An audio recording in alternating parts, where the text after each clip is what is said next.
Hello दोस्तों, आप सभी का स्वागत है आपके राम त्रिवेदी क्लासेस में। तो आज हम अपनी इस वीडियो में आपको जो कॉम्प्लेक्स मॉलिक्यूल हैं उनके एमओ डायग्राम, जो हमारी एमएससी केमिस्ट्री आप जब एमएससी कर रहे होंगे तो वहाँ पर आपको ये चीज़ आपके सिलेबस में देखने को मिलेगी। अगर नहीं है तो आप नेट गेट किसी का भी प्रिपरेशन कर रहे होंगे तो रिसेंटली जो क्वेश्चन आ रहे हैं तो यहाँ से भी बन के ग्रुप थ्योरी में आ रहे हैं। सॉरी। तो आज हम अपने इस वीडियो में इसी बात पे करेंगे और समझेंगे कि हम कैसे जो कॉम्प्लेक्स मॉलिक्यूल हैं उनके हम एमओ डायग्राम को बना सकते हैं। तो एमओ डायग्राम जो जो कॉम्प्लेक्स मॉलिक्यूल होते हैं उनके लिए हमें ये SALC जो सिमेट्री एडॉप्टेड लीनियर कॉम्बिनेशन है उसको यूज़ करना पड़ता है। ऐसा करने के पीछे रीज़न ये है कि मतलब मॉलिक्यूल कॉम्प्लेक्स होते हैं, पर्टिकुलर कौन सा ऑर्बिटल कैसे इंटरेक्ट कर रहा है उसको मॉनिटर करना इतना इजी नहीं होता है। इसलिए इसको एमओ डायग्राम बनाने के लिए हम लोग क्या करते हैं, एक कॉन्सेप्ट डेवलप करते हैं जो लीनियर कॉम्बिनेशन पर होता है, जिससे हम एमओ डायग्राम को बना सकते हैं। जैसे कि हमने लिखा हुआ है to simplify the molecular orbital for the complex molecule. ठीक है, कंस्ट्रक्शन के लिए हम लोग मॉलिक्यूलर जो कॉम्प्लेक्स मॉलिक्यूल है उनके ऑर्बिटल जो एमओ डायग्राम बनाने के लिए एक सिंप्लीफाई मॉडल हम लोगों ने माना हुआ है। क्योंकि difficult to track the interaction of the individual atomic orbital, मतलब ठीक है, आप समझ रहे हैं ना। तो अब क्या है, group theory suggest that the deal with the linear combination, it suggest that it is not like a all atomic orbital going to the linear orbital, it goes with the proper symmetry। मतलब ऐसा नहीं है कि जितने भी हमारे orbital हैं वो ऑर्बिटल लीनियरली मतलब हमें देखने को मिल रहे हैं, जबकि ऐसा नहीं होता है। लेकिन हम लोगों ने क्या उसको किया कि वो जो ऑर्बिटल ओवरलैप करेंगे वो प्रॉपर सिमेट्री में होना चाहिए। तो इसीलिए इसका नाम जो SALC है वो इसीलिए है सिमेट्री एडॉप्टेड लीनियर कॉम्बिनेशन। मतलब एक सिमेट्री के थ्रू मतलब एक जो ऑर्बिटल का ओवरलैपिंग है वो हो रही है। ठीक है, तो वही इसका नाम होता है सिमेट्री एडॉप्टेड लीनियर कॉम्बिनेशन। ठीक है, अब हम चलिए बात करते हैं कि हम इसको बनाएंगे कैसे। क्योंकि देखिए थ्योरी आप बुक से भी पढ़ सकते हैं और आपके प्रोफेसर्स भी आपको बात बताएंगे।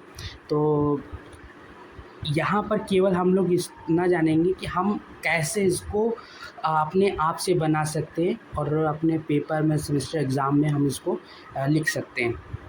ठीक है, एक बार समझ जाएंगे तो आप लिखना भी आसान हो जाएगा। तो इसके 2 स्टेप होते हैं। एक जब हम इसके 2-3 स्टेप में हम इसको ब्रेक कर सकते हैं। पहला क्या है, आइडेंटिफाई पॉइंट ग्रुप। अब कोई भी मॉलिक्यूल है, अब जैसे कि हमारे पास H2O है, ठीक है, तो कोई भी मॉलिक्यूल है उसका पॉइंट ग्रुप हमें पर निकालना आना चाहिए, सबसे पहली बात तो है। और आपने जब तक आप सिलेबस में यहाँ तक पहुँचेंगे तो आपको जो है पॉइंट ग्रुप निकालना तो आ ही गया होगा। ठीक है, अब उसके बाद रिड्यूसिबल जो हम लोग रिप्रेजेंटेशन हम लोग इरेड्यूसिबल वाला निकालते हैं वो निकालना आपको आना चाहिए। ठीक है, वो कैसे निकालते हैं आपको पहले ही क्लास में बताया जा चुका होगा। ठीक है, उस तरीके से आपको निकालना यहाँ पे आना चाहिए। फिर अब हम लोग जनरेशन करते हैं SALC का। ठीक है, इसके 2 मेथड हैं। पहला मेथड है कि हम लोग स्ट्रेचिंग मोड, जो नोन मेथड मतलब हम लोग को पता होना चाहिए कि कौन से जो हम लोगों ने जो रिप्रेजेंटेशन निकाले हैं वो कौन से बेंडिंग मोड में है, स्ट्रेचिंग मोड में है। ठीक है, किस मोड में है वो हमारे पे नोन होना चाहिए और वहाँ पे हम वाइब्रेशनल जो है टाउ वाइब्रेशनल हम लोग निकालेंगे वहाँ पर। पहला मेथड ये हमारा। ठीक है, सेकेंड मेथड क्या है, प्रोजेक्शन ऑपरेटर मेथड। ये वाला मेथड थोड़ा सा जो है वो इजी होता है। ठीक है, इसमें आपको नोन होना चाहिए कि मतलब पता होगा कि कैसे हम लोग स्ट्रेचिंग है, सिमेट्रिकल स्ट्रेचिंग है, अनसिमेट्रिकल स्ट्रेचिंग है, तो उस हिसाब से। लेकिन प्रोजेक्शन ऑपरेटर मेथड से हम लोग ऑर्बिटलों का जो मूवमेंट है और उनकी डायरेक्शन का चेंज होना, इन सब से हम लोग ईज़िली दिखा सकते हैं।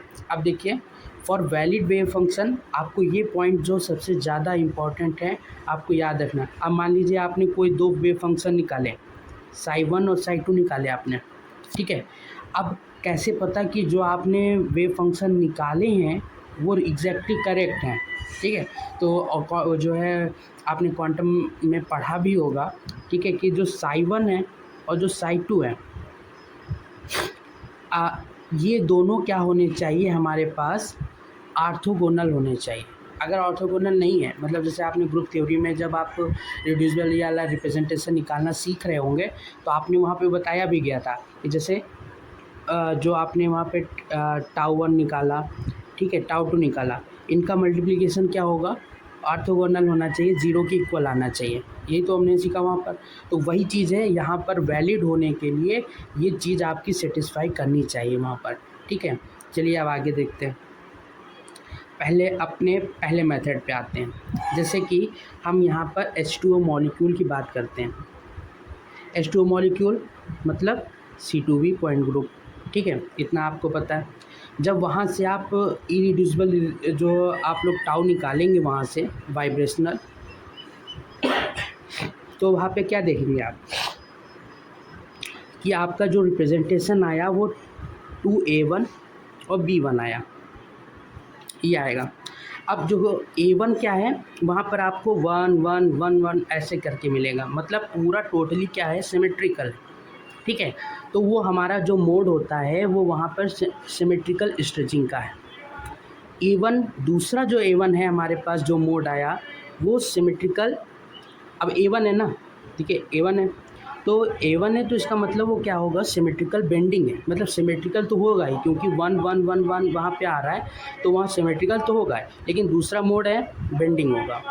अब B1 क्या है, B1 क्या है, अनसिमेट्रिकल स्ट्रेचिंग है, ठीक है।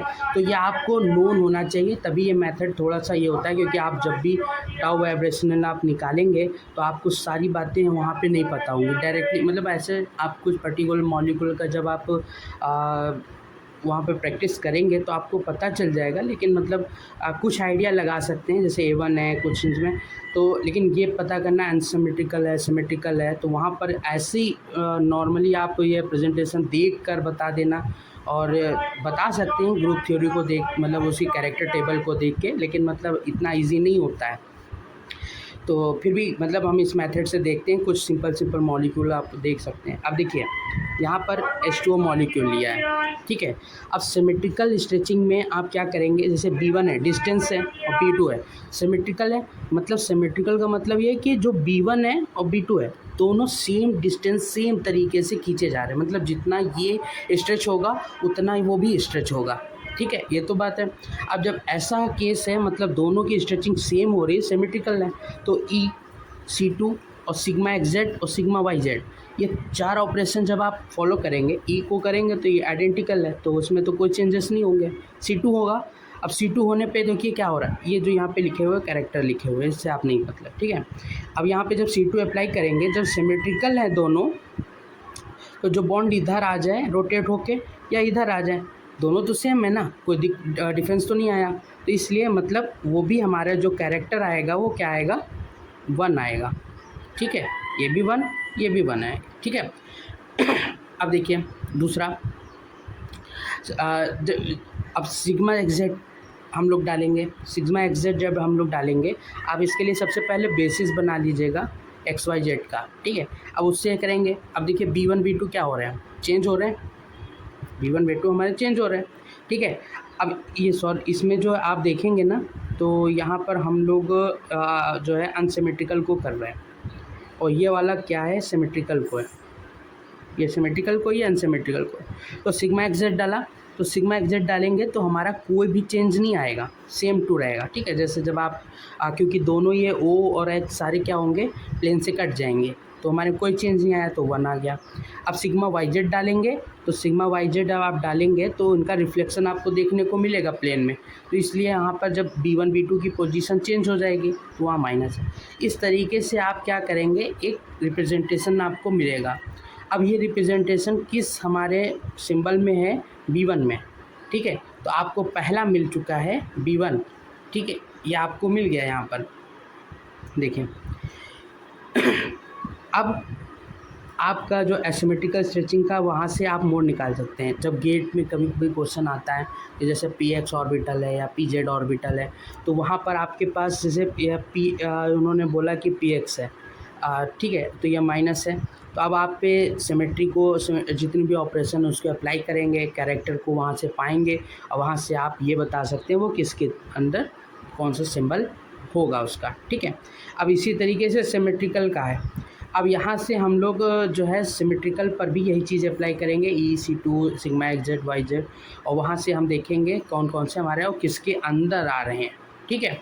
अब इससे हमें ये पता चल जाएगा कि ये A1 है, ये क्या है, B1 है, अनसिमेट्रिकल वाला सिमेट्रिकल वाला। और यहाँ से हम लोग क्या करेंगे, जो भी यहाँ से चेंजेस आ रहा है, जो भी चेंजेस आ रहा है वहाँ से हम लोग एक अपना वेव फंक्शन को जनरेट करेंगे। अब बात आती है कि ये तो नॉर्मलाइजेशन है, वो आप देखिएगा, लेकिन यहाँ से हम वेव फंक्शन को इस तरीके से जनरेट कर सकते हैं। तो ये थोड़ा सा मेथड जो है थोड़ा लेंदी है, थोड़ा सा नहीं समझ में आता है, लेकिन यहाँ पर हम जब दूसरा देखेंगे तो आप प्रोजेक्शन ऑपरेटर मेथड को देखिएगा तो सबसे इजी मेथड है और सबसे जल्दी समझ में आता है। देखिए, ये आपको कोई फॉर्मूला है, आप यहाँ देख लीजिएगा, हम डायरेक्टली उस पर आते हैं। अब जैसे कि हमारे पास देखिए पॉइंट B1 B2 आपने नाम दिया, एक एक करके ऑपरेशन को अप्लाई करिएगा। जैसे E अप्लाई किया, E अप्लाई करने के बाद क्या होगा, नथिंग चेंज, मतलब B1 रिमेन B1, कोई चेंज नहीं, ठीक है, कोई भी चेंज नहीं है। तो आप वहाँ पर मतलब ये आप अभी तक ये समझिए। फिर B1 B2 C2 अप्लाई करेंगे तो क्या होगा, B2 B1 की जगह पे आ जाएगा और B1 B2 की जगह पे आ जाएगा। इसी तरीके से आप सिग्मा एक्स जेड को अप्लाई करिए। सिग्मा एक्स जेड करेंगे तो ये पूरे OH ये H ये तीनों प्रिंट कट जाएंगे, तो B1 रिमेन B1, मतलब B1 अपनी जगह पे रहेगा, B2 अपनी जगह पे रहेगा। वाई जेड अप्लाई करेंगे तो वहाँ पर फिर से हमें चेंज देखने को मिलेगा, ठीक है।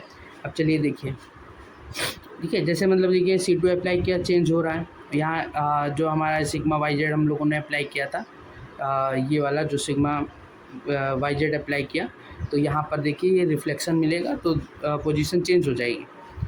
अब देखिए ये C2B पॉइंट ग्रुप का कैरेक्टर टेबल, ठीक। अब यहाँ पे हमने देखिए पहला C अप्लाई किया था, B1 सेम रहा, मतलब कि आपको B1 या सॉरी ये वाला नहीं, B1 और B2 में से किसी एक को बेसिस अपना ले लेना है, ठीक है। B1 remain B1। अब हमने सिग्मा एक्स जेड को अप्लाई किया था, B1 B1 रहा था। सिग्मा वाई जेड को हमने अप्लाई किया, B1 की पोजीशन चेंज हो गई, B2 ने ले ली थी, यहाँ B2 ले ली थी। अब आपको कुछ नहीं करना है, बस इसके जो कोफिशिएंट हो यहाँ पर वैसा है नहीं, लेकिन जो अगर C3B में होते हैं, C4B में आप जितना भी कैरेक्टर डायग्राम बढ़ेंगे तो वहाँ पे जो है नंबर इसके जो कोफिशिएंट दिए होंगे तो वो और इनके कैरेक्टर, ठीक है। जैसे आप लोग वहाँ पे टाउ निकालना सीखा होगा वैसे ही सेम B1 1 और 1 इनका मल्टीप्लाई करके आप ऐसे A1 की जो है वैल्यू निकाल सकते हैं, ठीक है। अब इसी तरीके से A2 निकाल लीजिए, B1 निकाल लीजिए और B2 निकाल लीजिए। अब यहाँ से आपको देखिए दो वेव फंक्शन मिले, एक तो ये वेव फंक्शन 0 हो गया, ये वेव फंक्शन 0 हो गया, आपको ये एक ये मिला, एक ये मिला, तो आपने H2O का SLC बना लिया है, क्या, B1 B2 और B1 B2 माइनस का। अब यहाँ पे जो भी नॉर्मलाइजेशन कांस्टेंट होगा वो आप जो है हम लोग कर नॉर्मलाइजेशन कर लेंगे उसका, लेकिन हमारा वेव फंक्शन जनरेट हो गया, SLC जो हमारा इसके जनरेट हो गए। अब हम जब लोग इसका एमओ डायग्राम बनाएंगे तो हमारा A1 को हम लोग यहाँ पर जैसे देखिए कैरेक्टर टेबल A1 इसका ये देखिए A1 क्या है, जेड, एक्स वार जो है ये क्वाड्रेटिक है, ये जेड, ठीक है, A1 सिमेट्रिकल। तो हम इन्हीं के बेसिस पे मतलब जो A1 आया और ये जो हमारा ये पूरा कैरेक्टर टेबल है, इन्हीं पर जब हम H2O का एमओ डायग्राम बनाएंगे तो हम इनके जो H2 है और जो O है, इनके बीच हम लोग सिमेट्री, मतलब ये याद रखिएगा, जो सिमेट्री से मैच करेगा उसी से हम लोग उसको मैच कराएंगे, ठीक है। तो इस तरीके से हम उसका वेव फंक्शन जनरेट करके एमओ डायग्राम बना सकते हैं। आइए अपने हम कॉम्प्लेक्स मॉलिक्यूल, एक कॉम्प्लेक्स मॉलिक्यूल जैसे ABN एक एग्जांपल लेते हैं। अब आप यहाँ पर AB4 ले सकते हैं, टेट्राहेड्रल है, और या कोई भी आप एक्स्ट्रा जो है ऑक्टाहेड्रल है कॉम्प्लेक्स, उसका आप अपना ले सकते हैं, ठीक है। तो हम टेट्राहेड्रल का रिप्रेजेंटेशन निकाल लिया। अब जो ये T2 है वो हमारा PXYZ, जो वहाँ पे XYZ आपको कैरेक्टर टेबल में दिखता है ना, तो वो हमारे p ऑर्बिटल को, और जो क्वाड्रेटिक फंक्शंस दिखते हैं वो हमारे d ऑर्बिटल को शो कर रहे हैं। तो अब टेट्राहेड्रल में देखिए, टेट्राहेड्रल sp3 भी हो सकता है और sd3 भी हो सकता है, ठीक है। तो उस हिसाब से अपना जैसे हमारे पास मॉलिक्यूल होंगे, अरेंजमेंट होगा उसका, उसी तरीके से ऑर्बिटल से सिमेट्री मैच करेगी, वैसे ही हम एमओ डायग्राम यूज़ करेंगे। तो हम यहाँ पर अभी सिंपल मॉलिक्यूल जो है SLC बनाएंगे अपना, ठीक है। SLC बनाने के लिए अब देखिए यहाँ पर जो है CH4 बना रहे हैं, ठीक है। अब CH4 बना रहे हैं तो CH4 में 4 ऑर्बिटल इसके हमारे पार्टिसिपेट करेंगे, और C में हमारे पास p ऑर्बिटल होगा। जो ये जैसे जो भी हमारे पास मिक्सिंग होगी ना, S की S से, P की P से आपने मतलब पढ़ा होगा, और फिर जो हम सिमेट्री जिससे मैच करेगी, जैसे अगर PDB ऑर्बिटल है ना, तो जिससे ऐसा नहीं है कि हम S ऑर्बिटल है तो हम उसका जो है dx² - y² ऑर्बिटल से मैच कर रहे हैं, तो वो जहाँ पे और ओवरलैपिंग नहीं हो पाएगी, वहाँ बॉन्डिंग नहीं डेवलप होगी, ठीक है। तो उसका बात का हम वहाँ पे ध्यान रखेंगे।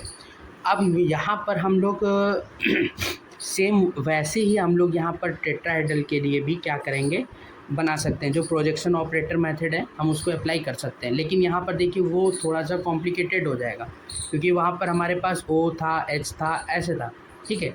तो हम लोग वहाँ पे B1 B2 करके कर रहे थे तो ईज़िली हो जा रहा था, लेकिन टेट्राहेड्रल का कैरेक्टर टेबल भी लॉन्ग होगा, तो वहाँ पर आप पिक्टोरियल रिप्रेजेंटेशन में जो है, एक पिक्टोरियल मेथड होता है, उसके रिप्रेजेंटेशन के थ्रू भी आप वेव फंक्शन को जनरेट कर सकते हैं। जैसे देखिए ये जितने भी कॉर्नर हैं, अब यहाँ पे आप इसको देखिए, रुकिए, ये देखिए, अब जैसे ये कॉर्नर है, हमारे पास 4 मॉलिक्यूल्स होंगे, है ना, किसी भी मतलब टेट्राहेड्रल मॉलिक्यूल है तो उसके 4 मॉलिक्यूल्स हमारे सराउंडिंग में होंगे, ये देखिए। अब ये बीच में हमारा मेटल है, पहला हमारा क्या था, A1 मतलब सिमेट्रिकल है, और सिमेट्रिकल वहाँ पर जो रिप्रेजेंट कर रहा होगा, जैसे कि x² + y² + z², ये मतलब किसको शो कर रहा है, ये शो कर रहा है s ऑर्बिटल को। तो s ऑर्बिटल क्या सिमेट्रिकल होगा चारों तरफ से, मतलब पॉजिटिव पॉजिटिव पॉजिटिव सब दिख रहा है। अब यहाँ पे p ऑर्बिटल्स हैं, मतलब लिगेंड के ऑर्बिटल हैं, ठीक है, 4 लिगेंड है। अब इसका ऑर्बिटल की ओवरलैपिंग कैसे होगी, जैसे मतलब प्लस, हम अगर प्लस जो है प्लस और माइनस का करें अगर, तो यहाँ तो एंटी बॉन्डिंग हो जाएगी। तो बॉन्डिंग के लिए क्या करना होगा, सिमेट्री मैच करनी चाहिए, तो symmetry match plus plus plus plus plus plus plus plus. तो इसका मतलब हमारा जो वेव फंक्शन बनेगा वो सिग्मा, मतलब यहाँ पे सिग्मा का एक्चुअली मीनिंग मतलब है कि हमने डोनेट कर लिया है एक किसी चीज़ से दिखाने के लिए, σ1 σ2 σ3 σ4, ठीक है। ऐसे हमारे पास जो यहाँ पर एक σA1 एक वेव फंक्शन हमारा जनरेट हो जाएगा, ठीक है। इसी तरीके से हमारे और 4 हमने को एक तो हो गया, 3 और बनाने, ठीक है। अब देखिए, अब M हमारे पास है, यहाँ पर T था, तो T का मतलब यहाँ पर हमारे पास PX PY PZ था, तो एक बार हम PX को लेके चलते हैं, फिर दूसरी बार PY को लेके चलेंगे, फिर PZ को लेके चलेंगे, जैसे जैसे अपना मतलब होगा वहाँ पे, ठीक है। तो सबसे पहले हम लोग यहाँ पर पी एक्स करते हैं, ये पी जेड है, सॉरी यहाँ पे पी जेड है। तो जो भी मतलब आप बेसिस मानेंगे एक्स वाई जेड को, जैसे कि यहाँ पे जेड जो है ये बेसिस माना गया है यहाँ पर, तो ये जेड है। अब देखिए plus plus plus symmetry match कर रही है। यहाँ पर देखिए ये प्लस प्लस है, लेकिन यहाँ पर एक ही बार यहाँ पे तो सिमेट्रिकल था, जबकि यहाँ सिमेट्रिकल नहीं होता है। तो यहाँ पे एंटी बॉन्डिंग डेवलप हो रही है। किन में हो रही है? दो ऑर्बिटलों में एंटी बॉन्डिंग यहाँ पे देखने को मिल रही, और यहाँ पे दो में क्या मिल रही है? बॉन्डिंग। तो जहाँ एंटी बॉन्डिंग है वो माइनस चार्ज आ जाएंगे, यहाँ पे माइनस, यहाँ पे माइनस है, तो दूसरा वेव फंक्शन जनरेट हो जाएगा। ठीक है। अब देखिए यहाँ पर वाई में भी ऐसे ही करेंगे। ये तो लिगेंड है ना, लिगेंड का पी ऑर्बिटल है। अब यहाँ पे डी होता तो डी ऑर्बिटल हो जाता। ठीक है, वो तो समझ रहे ना लिगेंड वाला। तो यहाँ पर भी ऐसे ही दो बॉन्डिंग दो एंटी बॉन्डिंग, तो जो एंटी बॉन्डिंग में जाएगा वो माइनस हो जाएगा, और बॉन्डिंग में जाएगा वो प्लस हो जाएगा। इसी तरीके से इसमें इस तरीके से हम लोग क्या करेंगे, अपने पी एक्स ऑर्बिटल का SLC डेवलप कर लेंगे। ठीक है। अब देखिए एटॉमिक ऑर्बिटल, यहाँ पे मेटल है, ये मेटल है, ये लिगेंड है। ठीक है, याद रखिएगा ये मेटल है, ये लिगेंड। और एक बात और याद रखिएगा कि जो जैसे कि H है, H2O है, वो क्या है? इलेक्ट्रोनेगेटिव। इसकी इलेक्ट्रोनेगेटिव जो है वो हाई है। जिसकी इलेक्ट्रोनेगेटिव हाई होगी, ठीक है, जिसकी इलेक्ट्रोनेगेटिविटी हाई होगी वो हमारा मॉलिक्यूलर एमो डायग्राम में बिलो रहेगा, नीचे रहेगा। ठीक है, वो क्या रहेगा? नीचे रहेगा। अब देखिए यहाँ पर क्या है, ये मेटल है और ये लिगेंड है। लिगेंड की इलेक्ट्रोनेगेटिविटी मेटल से ज़्यादा होगी, इसलिए इसके जो भी SLCs होंगे वो मेटल के डायग्राम से नीचे होंगे। ये बात आपको, जैसे कि आप जब MS कर मतलब उसमें पढ़ेंगे, आपको जैसे के वीरा रेड्डी, ये सारी बुकों में आपको अच्छे से इसका एक्सप्लेनेशन भी है, और आप सबसे अच्छी बुक है वो। तो जब आप वहाँ पे देखेंगे तो आपको नीचे मिलेगा, कभी ये ऊपर चला जाता है, ये नीचे रह जाता है एमो डायग्राम, कभी ये नीचे, इसका नीचे आ जाएगा, कभी ये ऊपर आ जाएगा। तो वहाँ पे टीचर भी, प्रोफेसर भी एक्सप्लेन नहीं करता है कि मतलब जो है ऐसा क्यों है। तो आप जब उसको डीपली अच्छे से पढ़ेंगे, देखेंगे, तो वहाँ पर आपको पता चलेगा जितने भी लिगेंड है, अगर मेटल और यहाँ पे लिगेंड इसकी इलेक्ट्रोनेगेटिविटी ज़्यादा है तो इसके SLCs बिलो द बनेंगे, एनर्जी डाउन होंगी उनके। ठीक है। अब देखिए यहाँ पे D ऑर्बिटल है मेटल के पास, S ऑर्बिटल है और P ऑर्बिटल है, लेकिन हमारे पास जो अभी बन रहा है वो sp3 ऑर्बिटल है हाइब्रिडाइजेशन में। तो एमओ डायग्राम बनेगा S और P से ही। D ऑर्बिटल तो इंटरेक्ट ही नहीं करेगा क्योंकि सिमेट्री जो है मैच नहीं कर रही। तो D का EG ऑर्बिटल और TT ऑर्बिटल, तो ये रिमेन इंटैक्ट में रहे। तो इनके बीच का जो गैप होगा वो तो हमें पता है 10 dq होता है। ठीक है।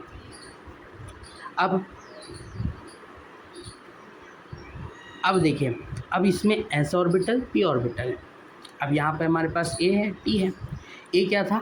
S ऑर्बिटल, मतलब सिमेट्रिकल था, तो वहाँ पे S ऑर्बिटल था, यहाँ पर भी S है। अब इनकी क्या होगी, देखिए एक बॉन्डिंग में जाएगा, एक एंटी बॉन्डिंग में जाएगा, इतना तो है। ठीक है, तो ये देखिए एक A1 बॉन्डिंग में S ऑर्बिटल, एक एंटी बॉन्डिंग में ऑर्बिटल, ये A की वजह से होगा। अब तीन बच्चे हैं हमारे पास T के, ये P ऑर्बिटल को शो कर रहे थे। अब देखिए P के 3 ऑर्बिटल है। ठीक है, यहाँ पे दिखाया नहीं गया, बाकी आप मतलब समझ सकते हैं। एक कहाँ जाएगा? एंटी बॉन्डिंग में, और एक कहाँ जाएगा? बॉन्डिंग में जाएगा। तो इस तरीके से आप किसी भी हायर कॉम्प्लेक्स मॉलिक्यूल्स के ऑर्बिटल बना सकते हैं। इसी तरीके से आप इसी तरीके से आप अगर बनाना चाहें तो ऑक्टाहेड्रल के, स्क्वायर पिरामिडल के, स्क्वायर प्लेनर के, किसी के भी आप एमओ डायग्राम बना सकते हैं। आप जब एक बार प्रैक्टिस करेंगे ना, आप याद रखिएगा जितने भी हायर लेवल पे आप जाएंगे तो वहाँ पे पिक्टोरियल रिप्रेजेंटेशन आप मतलब सबसे पहले तो आपको ये देखना है कि जैसे मतलब जैसे ये देखिए, आप जैसे A1 आप निकाला तो ये Z है, और ये x y plus y square x y square z square, तो ये एस ऑर्बिटल को ही शो कर रहा है और ये किसको कर रहा है, पी। ठीक है, ये क्या है, x y x z y z, ये डी ऑर्बिटल को शो कर रहे हैं, एक्स वाई और जेड ये पी ऑर्बिटल को शो कर रहे हैं। ठीक है, अब आप यहाँ पर ये भी देख सकते हैं एक्स स्क्वायर वाई स्क्वायर और प्लस जेड स्क्वायर, ये भी किसको शो करेगा, एस ऑर्बिटल को शो करेगा। तो हमें कुल इतना देखना है कि जो भी एमओ डायग्राम बनाएंगे हम कॉम्प्लेक्स मॉलिक्यूल के, वहाँ पर पिक्टोरियल रिप्रेजेंटेशन, और लेकिन जितने भी छोटे हैं जैसे NH3 है, H2 है, इन सब को हम लोग जो प्रोजेक्शन ऑपरेटर मेथड है उसका इस्तेमाल कर सकते हैं।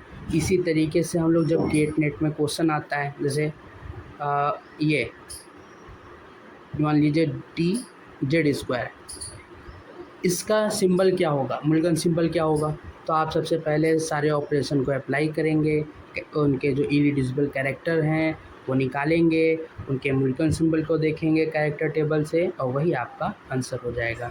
तो इस तरीके से आप जो है आप किसी भी कॉम्प्लेक्स मॉलिक्यूल के एमओ डायग्राम को बना सकते हैं। एक बार प्रैक्टिस करिएगा, ट्राई करके देखिएगा, बनेगा।